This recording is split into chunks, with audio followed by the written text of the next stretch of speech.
Hello दोस्तों, आज हम इस वीडियो में TDS on payments to contractors under section 194 C of the income tax act 1961 section 194 C को समझेंगे इस वीडियो में कि कुछ पेमेंट करते हैं कॉन्ट्रैक्टर्स को, तो उस पर टीडीएस कौन सी रेट पे एप्लीकेबल होगा,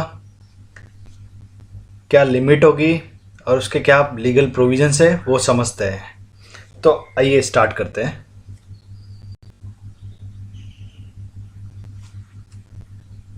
देखिए, section 194 C income tax act payments to contractors, ये लीगल प्रोविजंस है ऑफ सेक्शन 194 सी। तो इसके द्वारा हम समझेंगे इस वीडियो में। तो स्टार्ट करते हैं। देखिए, सेक्शन 194 सी उसका सब सेक्शन 1 ऐसे रीड करते हैं इसको, सेक्शन को। सेक्शन 194 सी ब्रैकेट में है, इसको हम रीड करेंगे sub section 1, sub section use करेंगे वर्ड, और ये अपना मेन सेक्शन, ये सब सेक्शन, ठीक है। तो 194 C sub section 1, any person responsible for paying any sum to any resident hereafter in this section referred to as the contractor for carrying out any work including supply of labor for carrying out any work in pursuance of a contract between the contractor and a specified person shall, at the time of credit of such sum to the account of the contractor or at the time of payment thereof in cash or by issue of a check or draft or by any other mode whichever is earlier, deduct an amount equal to 1% where the payment is being made or credit is being given to an individual or Hindu undivided family, that is HUF, or deduct an amount equal to 2% where the payment is being made or credit is being given to a person other than an individual or a Hindu undivided family of such sum as income tax on income comprised therein। तो ये 194 सी का sub section 1 है जो समझते हम। देखिए, any person, ठीक है, एनी पर्सन जो रेस्पॉन्सिबल है पे करने के लिए एनी सम,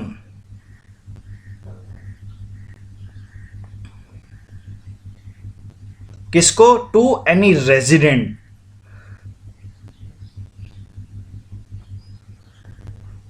देखिए, any person responsible for paying any sum to any resident, जो पे करने वाला है वह रेजिडेंट या नॉन रेजिडेंट दोनों में से कोई भी एक हो सकता है, लेकिन जिसको पेमेंट कर रहे हैं वह रेजिडेंट होगा, तभी ये सेक्शन 194 सी एप्लीकेबल होगा।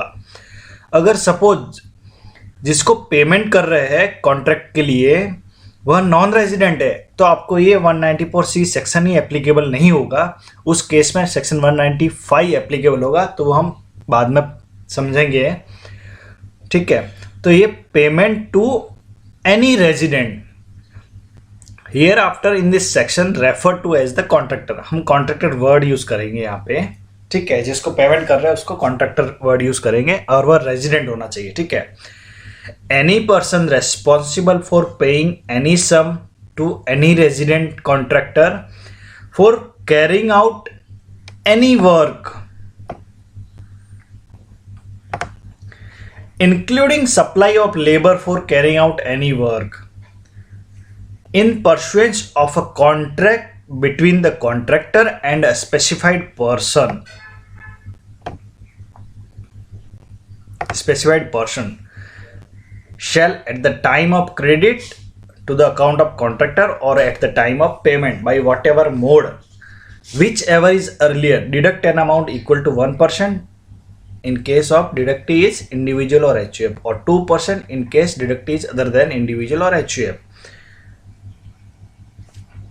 तो अभी देखिए, कोई भी पर्सन कुछ पेमेंट करता है for carrying out any work, किसी भी काम के लिए, किसको? टू एनी रेजिडेंट को, रेजिडेंट कॉन्ट्रैक्टर को, ठीक है, रेजिडेंट, ठीक है। पेमेंट करने वाला कौन है? स्पेसिफाइड पर्सन होना चाहिए। तो स्पेसिफाइड पर्सन को जब वह पेमेंट करेगा या फिर उसके अकाउंट में बुक करेगा एंट्री, ठीक है, कि उतना पैसा उनको देना है कॉन्ट्रैक्टर को, तो उस टाइम दोनों में से जो which ever is earlier, suppose पहले अकाउंट में बुकिंग हो रहा है या फिर पेमेंट पहले जा रहा है, तो दोनों में से जो भी पहले होगा, विच एवर इज अर्लियर, उसको टीडीएस डिडक्ट करना होगा। क्या रेट पे करना होगा? Deduct an amount equal to 1%। अगर डिडक्टी जो कॉन्ट्रैक्टर है, डिडक्टी वो इंडिविजुअल है या फिर एचयूएफ है, तो आपको 1% टीडीएस डिडक्ट करना है। अगर डिडक्टी इंडिविजुअल एचयूएफ के अलावा कोई पर्सन है तो आपको 2% टीडीएस डिडक्ट करना है, जो भी आप कॉन्ट्रैक्ट का अमाउंट है। सपोज 1 लाख का कॉन्ट्रैक्ट है और पेमेंट जा रहा है इंडिविजुअल है एचयूएफ को, तो 1% टीडीएस डिडक्ट होगा और 1000 रुपीज़ और 99 उसको पेमेंट होगा, ठीक है। और सपोज कॉन्ट्रैक्टर है, कोई कंपनी है या फर्म है, तो 2% के हिसाब से टीडीएस डिडक्ट होगा, दैट इज ₹2000, ठीक है। तो अभी ये इनका डेफिनेशन समझते हैं कि वर्क का मतलब क्या होता है, स्पेसिफाइड पर्सन का मतलब क्या है, ठीक है। तो ये देखिए एक्सप्लेनेशन दिया हुआ है सेक्शन में लास्ट में, for the purpose of this section specified person shall mean, specified person का क्या मतलब होगा यहाँ पे, वो यहाँ पे डेफिनेशन दिया हुआ है। Specified person means the central government और any state government, any local authority, any corporation established by or under any central, state or provincial act, any company, any cooperative society, any authority constituted in India by or under any law, engaged either for the purpose of dealing with and satisfying the need of housing accommodation or for the purpose of planning, development and improvement of cities, towns and villages or for both, ठीक है।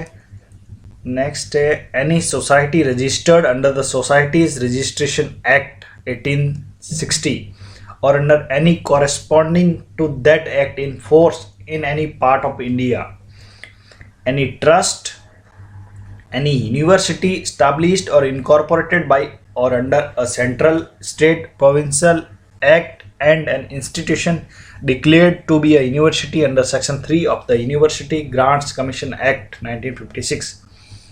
Next, any government of a foreign state or a foreign enterprise or any association or body established outside India, any firm, firm means partnership firm या LLP, दोनों cover है इसमें। Any person being an individual और HUF और an association of persons और body of individuals if such person, individual HUF AOP BOI, association of person means AOP association of person, body of individual means BOI. तो individual HUF AOP BOI के case में अगर वो fall नहीं कर रहे, does not fall under any of the preceding sub clauses and has total sales, gross receipts, turnover from business और profession carried out on by him exceeding 1 crore rupees in case of business or 50 lakh rupees in case of profession during the financial year immediately preceding the financial year in which such sum is credited or paid to the account of the contractor. ये clause का मतलब है कि individual HUF, AOP, BOI जो previous paras में सब clauses में cover नहीं है एंड उनका पिछले साल में टोटल सेल्स 1 करोड़ से ज़्यादा है बिजनेस के केस में, अगर प्रोफेशन है तो 50 लाख से ज़्यादा ग्रॉस रिसिप्ट है financial year immediately presiding the financial year, ठीक है, मतलब पिछले साल में। सपोज आप पेमेंट कर रहे हैं फाइनेंशियल ईयर 22-23 में, तो आपको ये लिमिट देखना है 21-22 का, ठीक है। आई होप क्लियर है। तो ये डेफिनेशन है स्पेसिफाइड पर्सन, तो ये सब स्पेसिफाइड पर्सन है। तो अगर ये सब पेमेंट ये लोग पेमेंट करते हैं टू कॉन्ट्रैक्टर को, रेजिडेंट कॉन्ट्रैक्टर, ठीक है, तो आपको ये सेक्शन एप्लीकेबल होगा और आपको टीडीएस ई सेक्शन के हिसाब से 1% और 2% के अकॉर्डिंग डिडक्ट करना है। गुड्स कैरीज का देखते हैं। कॉन्ट्रैक्ट का डेफिनेशन है कॉन्ट्रैक्ट शैल इंक्लूड सब कॉन्ट्रैक्ट, आपने सब कॉन्ट्रैक्ट भी किया है तो भी वो इंक्लूड होगा। नेक्स्ट है वर्क। वर्क का मतलब क्या है ये सेक्शन में? वर्क शैल इंक्लूड एडवर्टाइजिंग, अगर आप कुछ एडवर्टाइजिंग करते हैं तो वो वर्क की डेफिनेशन में कवर होगा और ये सेक्शन एप्लीकेबल होगा। Broadcasting and telecasting including production of programmes for such broadcasting और टेलीकास्टिंग, ये भी वर्क में इंक्लूड है, broadcasting and telecasting. Carriage of goods और passenger by any mode of transport other than railways, means railway के through अगर transportation है तो रेलवे का टीडीएस डिडक्ट नहीं करना है। ओके, सपोज आप किसी बिजनेस में हो, आप रेलवे के थ्रू ट्रांसपोर्टेशन सर्विस ले रहे हो, बराबर, तो आपको उस पर टीडीएस डिडक्ट नहीं करना है, रेलवे का जो फेयर रहेगा उस पर। बाकी है carries of goods by any mode of transport या फिर carries of passenger by any mode of transport. Suppose आप बस सर्विस दे रहे हो, किसी कंपनी को बस सर्विस दे रहे हैं ट्रांसपोर्टेशन ऑफ एम्प्लॉयज के लिए, ठीक है, पिकअप एंड ड्रॉप फैसिलिटीज दे रहे हैं, ठीक है, तो जो आप वो बस वाले को पेमेंट करेंगे तो उस पर आपको 194C के अकॉर्डिंग टीडीएस डिडक्ट करना है। या फिर आप किसी ट्रांसपोर्टर को पेमेंट कर रहे हैं for carries of goods,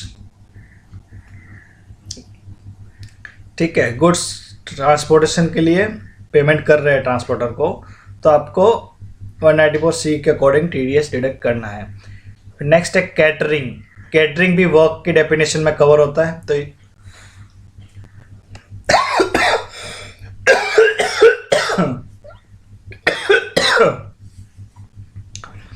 next है मैन्युफैक्चरिंग और supplying a product according to the requirement और specification of a customer by using material purchased from such customer or its associate, being a person placed similarly in relation to such customer as is the person placed in relation to the assessee under the provisions of contained in this section, ठीक है, 48(2)(b, but does not include manufacturing or supply a product according to the requirement or specification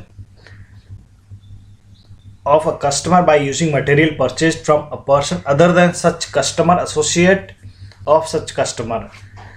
E clause, E point का मतलब है यहाँ पे कि आप किसी कस्टमर ने कुछ कॉन्ट्रैक्ट दिया कि मुझे ये स्पेसिफिकेशन करके चाहिए ये मटेरियल पे, ठीक है, और वो कस्टमर खुद मटेरियल सप्लाई कर रहा है वो कॉन्ट्रैक्टर को या फिर उसके एसोसिएट के थ्रू सप्लाई कर रहा है, ठीक है, तो आपको 194C में ये टीडीएस एप्लीकेबल होगा और अकॉर्डिंगली डिडक्ट करना पड़ेगा। लेकिन अगर वो कॉन्ट्रैक्टर उस कस्टमर या उसके एसोसिएट से परचेज ना करके आउटसाइडर से परचेज करके उसकी स्पेसिफिकेशन के हिसाब से प्रोडक्ट बना के डिलीवर करता है तो वो वर्क की डेफिनेशन में कवर नहीं होगा एंड उस पर टीडीएस डिडक्ट नहीं करना है अंडर सेक्शन 194C, बिकॉज वह कॉन्ट्रैक्ट फॉर सेल हो जाएगा। ठीक है, तो आई होप ये वर्क की डेफिनेशन क्लियर है आपको। तो अभी आते हैं वापस मेन सेक्शन पे, sub section 194C sub section 1। अभी देखिए, कोई भी पर्सन रेस्पॉन्सिबल है for paying any sum to any resident contractor for carrying out any work. तो वर्क का डेफिनेशन आई होप क्लियर है। कैटरिंग हो गया, ट्रांसपोर्टेशन ऑफ गुड्स और पैसेंजर हो गया, अदर देन रेलवे हो गया। ठीक है, तो उसके लिए आपको कुछ पेमेंट कर रहे हैं, स्पेसिफाइड पर्सन का डेफिनेशन क्लियर है। ठीक है, 1% किस केस में एप्लीकेबल होगा?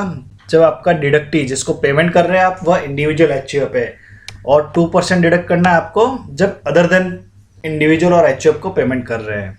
ठीक है, नेक्स्ट पढ़ते हैं subsection 2। Where any sum referred to in sub section 1 is credited to any account whether called suspense account or by any other name in the books of account of the person liable to pay such income, such crediting shall be deemed to be credit of such income to the account of the payee and the provisions of the section shall apply accordingly। अगर जो payment करने वाला है specified person, वो उसकी books में suppose suspense account में book कर लिया है या कहीं और अकाउंट में बुकिंग कर लिया है, ठीक है, किसी भी नाम से, तो भी ये माना जाएगा कि वो पे के अकाउंट में क्रेडिट हुआ है और उसको टीडीएस की लायबिलिटी है, और अकॉर्डिंगली वो स्पेसिफिक पर्सन को टीडीएस डिडक्ट करना है। नेक्स्ट है sub section 3। Where any sum is paid और credited for carrying out any work mentioned in sub clause E of clause 4 of the explanation, tax shall be deducted at source on the invoice value excluding the value of material if such value is mentioned separately in the invoice। देखिए, इसका मतलब क्या होता है, suppose आप कुछ repair and maintenance की service ले रहे हैं, ठीक है, तो उसमें कुछ पार्ट्स भी इंक्लूड हो सकते हैं। ठीक है, सपोज आप मशीनरी का रिपेयर एंड मेंटेनेंस करवा रहे हैं, किसी को कॉन्ट्रैक्ट दे दिया, ठीक है, तो कॉन्ट्रैक्टर वो मेंटेनेंस कर रिपेयर्स एंड मेंटेनेंस के लिए लेबर भी यूज़ करेगा और कुछ पार्ट्स भी यूज़ करेगा। ठीक है, सपोज पार्ट्स भी रिप्लेस करेगा। ठीक है, तो अगर बिल में उसने कॉन्ट्रैक्टर ने बिल में सेपरेटली लिखा है कि पार्ट का अमाउंट ये है एंड लेबर का अमाउंट ये है, तो आपको लेबर के अमाउंट पर टीडीएस डिडक्ट करना है अंडर सेक्शन 194C। लेकिन अगर उसने अलग अलग सेपरेट अमाउंट नहीं दिया है for parts, value of material और लेबर चार्जेस, ठीक है, तो आपको टोटल इनवॉइस वैल्यू पे आपको टीडीएस डिडक्ट करना है। देखिए, shall deduct tax on the whole of the invoice value if the value of material is not mentioned separately in the invoice. ठीक है, सब सेक्शन 3 क्या कहता है, अगर आप ने कुछ सर्विस ली है, वर्क किया है, सपोज रिपेयर एंड मेंटेनेंस का काम किया है, ठीक है, कॉन्ट्रैक्टर ने, तो अगर उसका बिल कंबाइन आता है, मटेरियल एंड लेबर का अलग अलग नहीं आता है, सपोज रिपेयरिंग सर्विस का चार्जेस, ठीक है, तो आपको टोटल इनवॉइस वैल्यू पे टीडीएस डिडक्ट करना है। और अगर अमाउंट सेपरेटली शो हो रहा है, जैसे कि पार्ट्स का ये अमाउंट है और लेबर का अलग से सेपरेट आ रहा है, तो आपको लेबर पोर्शन पे ही टीडीएस डिडक्ट करना है। ठीक है, तो आई होप क्लियर है सेक्शन सब सेक्शन 3। नेक्स्ट है सब सेक्शन 4, 194C का सब सेक्शन 4। नो इंडिविजुअल और HUF shall be liable to deduct income tax on the sum credited or paid to the account of the contractor where such sum is credited or paid exclusively for personal purpose। अगर personal purpose के लिए है of such individual और HUF, तो आपको TDS deduct नहीं करना है अंडर सेक्शन 194C। अभी है 194C sub section 5। No deduction shall be made from the amount of any sum credited और पेड और लाइकली टू बी क्रेडिटेड और paid to the account of और to the contractor if such sum does not exceed 30,000 rupees. मीन्स अगर आप किसी contractor को payment कर रहे हैं और 30,000 तक का पेमेंट कर रहे हैं, तो तो आपको टीडीएस डिडक्ट करने की जरूरत नहीं है as per section 194C sub section 5 जो ऐड हुआ है, provided that where the aggregate of amounts of such sum credited or paid or likely to be credited or paid during the financial year exceeds 1 lakh rupees, then the person responsible for paying such sums referred to in subsection 1 shall be liable to deduct income tax under this section. देखिए 194C subsection 5 इसमें क्या है कि अगर आप किसी contractor को 30,000 तक का पेमेंट कर रहे हैं, सिंगल पेमेंट 30,000 तक का, ठीक है, सिंगल भी हो सकता है और कुमुलेटिव भी हो सकता है, ठीक है, तो 30,000 तक का पेमेंट कर रहे हैं तो टीडीएस डिडक्ट करने की जरूरत नहीं है, ठीक है। और दूसरा है पूरे फाइनेंशियल ईयर में अगर आप उसको 1 लाख तक का पेमेंट कर रहे हैं तो आपको टीडीएस डिडक्ट करने की जरूरत नहीं है। तो इसको समझते देखिए, अगर किसी सपोज कॉन्ट्रैक्टर को मैंने पेमेंट किया 25,000 25,000, ठीक है, सिंगल पेमेंट है 25,000, तो मुझे टीडीएस डिडक्ट करने की जरूरत नहीं है, ठीक है। दूसरा केस लेते हैं, मैंने कॉन्ट्रैक्टर को पेमेंट किया 15,000 15,000 15,000 3 बार, ठीक है, तो टोटल मैंने पेमेंट किया 45,000। तो इस केस में भी मुझे टीडीएस डिडक्ट करने की जरूरत नहीं है, बिकॉज मैंने 30,000 की लिमिट क्रॉस नहीं की है सिंगल पेमेंट में, एंड मैंने पूरे फाइनेंशियल ईयर में 1 लाख की लिमिट भी क्रॉस नहीं की है। मींस सिंगल पेमेंट आप कर रहे हैं तो 30,000 के अंदर है तो आपको टीडीएस डिडक्ट करने की जरूरत नहीं है, और जैसे ही 30,000 क्रॉस हो रहा है सिंगल पेमेंट तो आपको टीडीएस डिडक्ट करना है। और फाइनेंशियल ईयर में ओवरऑल लिमिट है 1 लाख रुपीज, अगर 1 लाख क्रॉस हो रहा है तो आपको टीडीएस डिडक्ट करना है। सपोज आपका पूरे फाइनेंशियल ईयर में पेमेंट जा रहा है 1,10,000, ठीक है, आपका सिंगल पेमेंट 30,000 से क्रॉस नहीं हो रहा है लेकिन टोटल में 1 लाख से क्रॉस हो रहा है तो भी आपको पूरे अमाउंट पे टीडीएस डिडक्ट करना पड़ेगा, ठीक है। तो आई होप क्लियर है लिमिट आपको।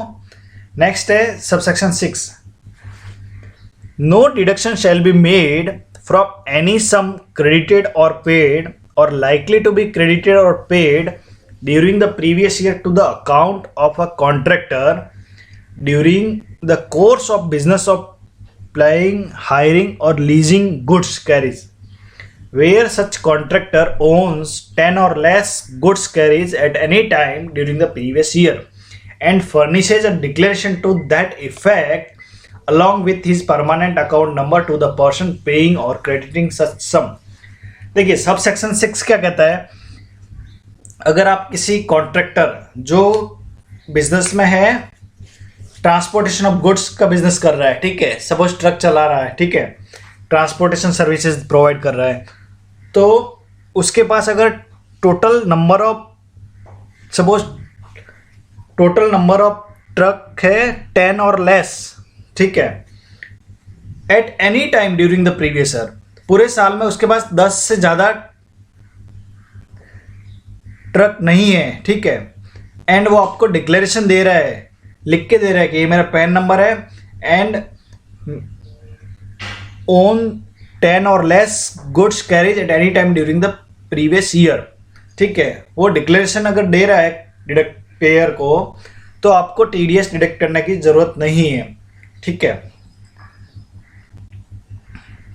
लेकिन आपके पास वो डिक्लेरेशन होना चाहिए, उसमें फाइनेंशियल ईयर लिखा होना चाहिए, परमानेंट अकाउंट नंबर होना चाहिए और उसका ये मेन ये वर्डिंग आना चाहिए, ओन 10 और less goods carries at any time during the previous year, ठीक है, तो आपको टीडीएस डिडक्ट करने की जरूरत नहीं है। नेक्स्ट है subsection 7, the person responsible for paying और crediting any sum refer to in subsection 6। Subsection 6 में जो आप पेमेंट करोगे shall furnish to the prescribed income tax authority or the person authorized by it such particulars in such forms and within such time as may be prescribed। तो आप जब TDS का return file करेंगे तो आपको जो आपने जो कॉन्ट्रैक्टर जो ट्रांसपोर्टेशन सर्विस दे रहा है, ठीक है, ट्रांसपोर्टेशन ऑफ गुड्स कैरीज, हाँ, यहाँ पे पैसेंजर नहीं है, गुड्स कैरीज, तो आपको वो रिटर्न में भी शो करना है, जो भी आप पेमेंट कर रहे हैं। टीडीएस डिडक्ट नहीं किया है फिर भी आपको रिटर्न में शो करना है। तो जब हम टीडीएस रिटर्न का वीडियो बनाएंगे तो इसमें डिटेल में समझाएंगे कि कहाँ पे कैसे शो करना है ये पेमेंट्स, तो उसमें समझेंगे आने वाले वीडियोस में। तो आई होप ये क्लियर है सब सेक्शन 6 एंड 7। नेक्स्ट हमने स्पेसिफिक पर्सन का डेफिनेशन ऑलरेडी समझा है। गुड्स कैरीज का मतलब है यहाँ पे shall have the meaning assign to in explanation subsection E, ठीक है। तो ओवरऑल समझते हैं एक बार। Payment to contractors section 194C, अगर कोई भी पर्सन वेदर रेजिडेंट और नॉन रेजिडेंट पेमेंट करता है to any resident contractor, payment for any work including supply of labour for carrying out any work. Work का मतलब है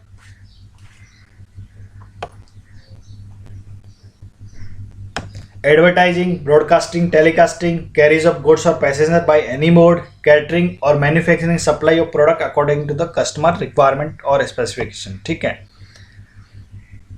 तो ये एनी वर्क के लिए पेमेंट कर रहे हैं। पेमेंट करने वाला होना चाहिए स्पेसिफाइड पर्सन, ठीक है। तो स्पेसिफाइड पर्सन जब पेमेंट करेगा या फिर उसके अकाउंट में क्रेडिट करेगा तो 1% के हिसाब से टीडीएस डिडक्ट करना है। अगर पेमेंट कर रहा है, जिसको पेमेंट कर रहे हैं दैट इज डिडक्टिव, वह अगर इंडिविजुअल एचयूएफ है तो, और 2% डिडक्ट करना है अगर अदर देन इंडिविजुअल एचयूएफ है तो, ठीक है। फिर अगर इंडिविजुअल एचयूएफ पर्सनल पर्पस के लिए कॉन्ट्रैक्ट दे रहे हैं किसी को और पेमेंट कर रहे हैं तो एक्सक्लूसिवली फॉर पर्सनल पर्पस तो टीडीएस डिडक्ट करने की जरूरत नहीं है। और सबसेक्शन 3 में कुछ